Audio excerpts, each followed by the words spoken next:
दोस्तों, इतिहास में एक ऐसा शासक हुआ जिसकी क्रूरता और ताकत ने पूरी दुनिया को बदलकर रख दिया।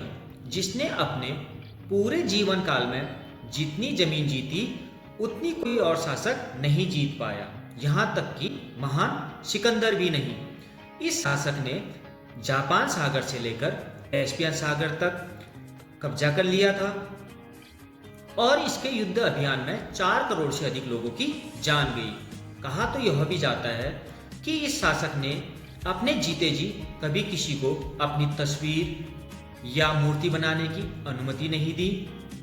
कहा तो यह भी जाता है जब इसकी मौत हुई तो इसके जनाजे में उपस्थित सभी लोगों को मार दिया गया था ताकि कोई यह ना जान सके कि इसकी कब्र कहाँ है।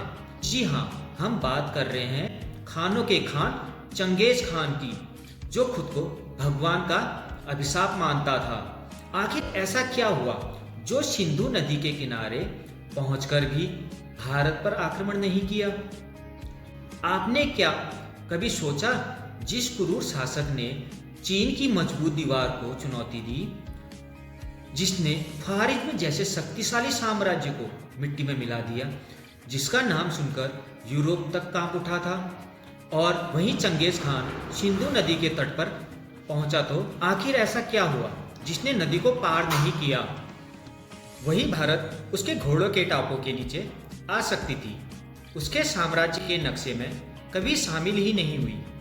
कुछ इतिहासकारों ने बताया है कि चंगेज खान का भारत पर आक्रमण न करने के कई कारण थे। पहला कारण, भारत की जलवायु।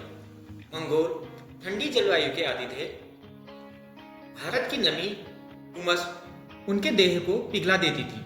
यही कारण है कि मंगोलों ने मुल्तान और सिंध में छापेमारी की थी और भारत की जलवायु से तंग आकर वो वापस लौट गए।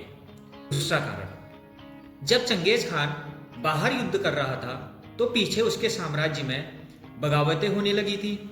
उसे डर था उसके पीठ पीछे कहीं उसका साम्राज्य विस्तार बिखर ना जाए। 1227 के एक अभियान में वह अपने घोड़े से गिर गया, जिससे उसे अंदरूनी चोटें लगी और वह लड़ता रहा। और 18 अगस्त 1227 को चंगेज खान की मृत्यु हो गई। हालांकि उसकी मौत अपने में एक रहस्य है। कुछ कहते हैं घोड़े से गिरने की वजह से, तो कुछ कहते हैं बीमारी की वजह से।